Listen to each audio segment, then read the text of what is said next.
Hi there, welcome back to another little painting demo. Today we're going to paint some little seabirds, some oyster catchers. They're great for watercolours because they're just basically black and white, quite easy to paint. So yeah, let's have a go, shall we? Well, I started by mixing some burnt sienna and some ultramarine to make a sort of a dark bluey black. I don't want to use black straight out the tube because it's a dead looking colour and it doesn't really do the painting any justice. So basically, you can mix your own darks pretty easily.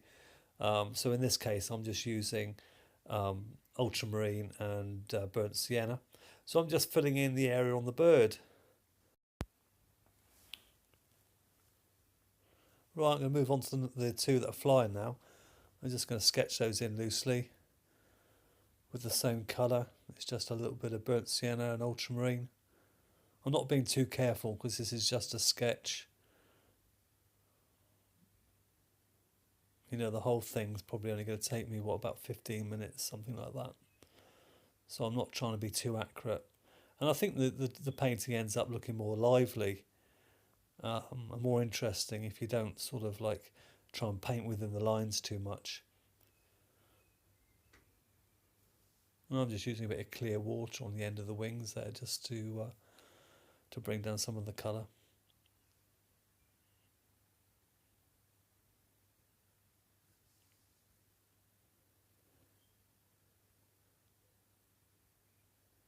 It's going to be basically the same process for all the birds, really. So it's good practice. Once you've done one, the rest are the same. And there's my mix. Burnt sienna and ultramarine. And just to vary it a bit, I sometimes put a touch of alizarin in there, but it's not essential.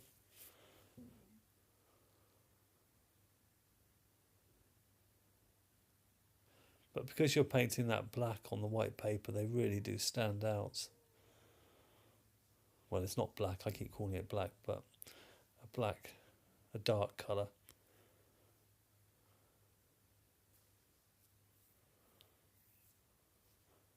Try not to be tempted to use colours like Payne's Grey, things like that. I don't like them personally.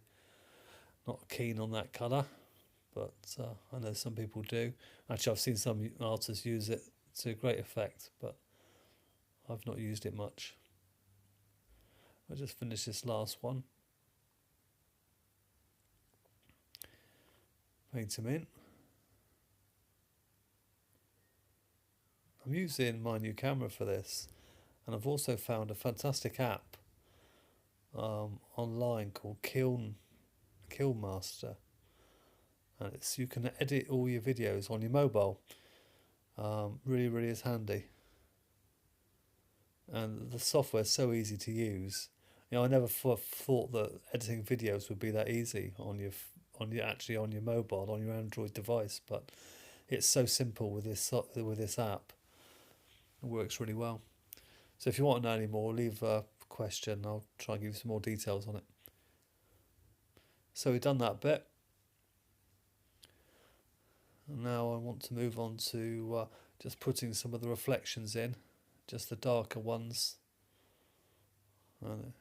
Just very loosely, very watery, softening the edges as I go.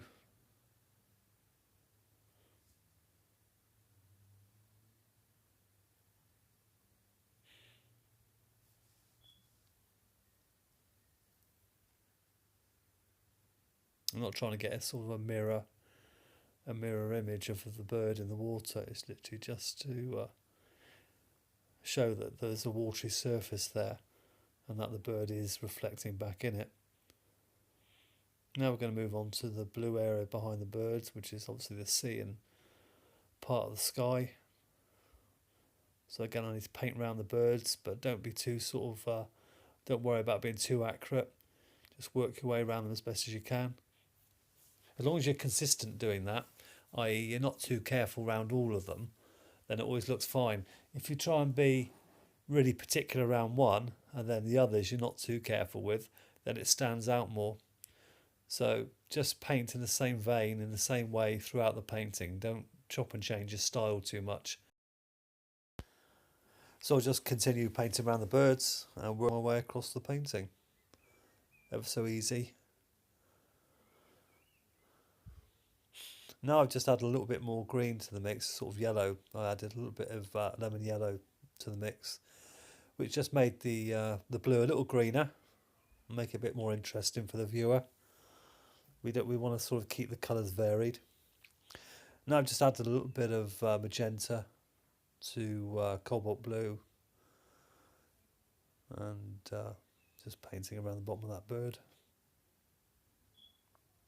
I'm using my goat's hair Chinese brush here. It's one of my favourite brushes. Bought it off Amazon. It was about £8. It's a fantastic brush. I love it. It does everything. Well, apart from laying a big fat wash, but it will certainly paint round things beautifully. And because it's made of goat hair, it's actually very, very hard wearing. So I would recommend that, if you can get hold of one, I think you'd find it pretty useful. So just add a little bit of a raw sienna and magenta here to paint the sand.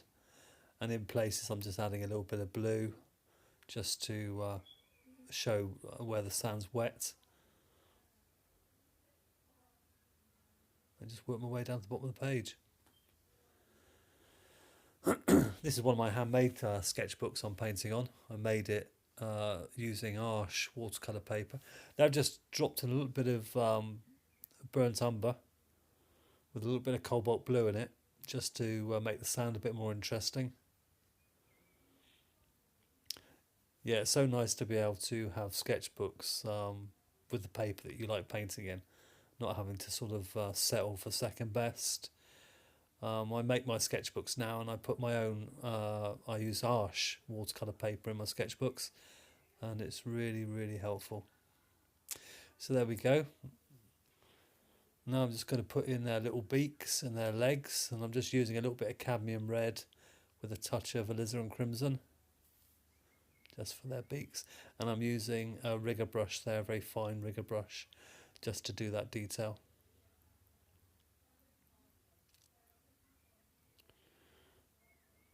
And when you start adding their beaks and legs and stuff like that, it really helps the painting come to life, finishes off.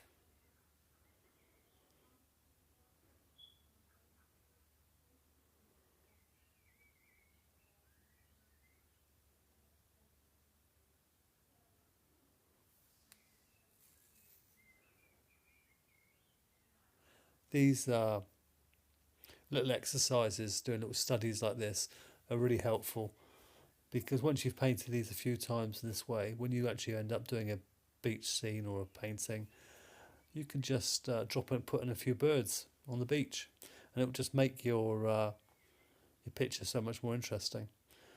So I'm just adding some a mixture of darker blue up here, blue and a bit of touch of yellow in it. Wasn't sure if I was doing the sea or sky at this point, but I just went with it.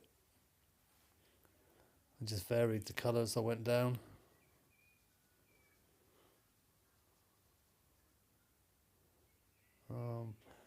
As I came towards the foreground and that little wave, I sort of went a bit darker, just so it would show off the birds better.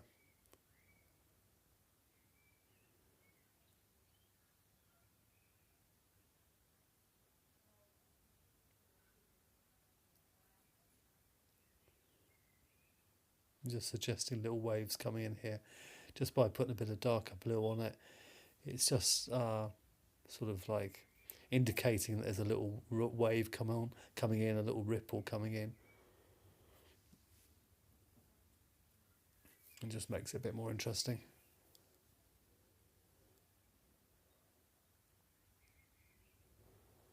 I want to look at the shadows on the birds now, the reflections, sorry, of the birds now. So I'm just reinforcing those with a bit more of the burnt sienna and ultramarine mix, just dropping some of that in.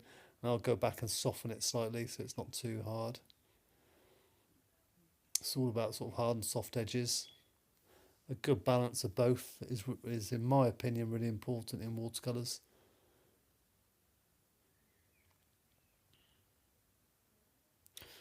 Just sort of indicating reflections of their legs and beaks. But it's just a suggestion. I'm not sort of trying to paint it inaccurately. Just a suggestion. There's a little bit of shadow underneath each bird, under their sort of plumage. And I'm just popping that in now.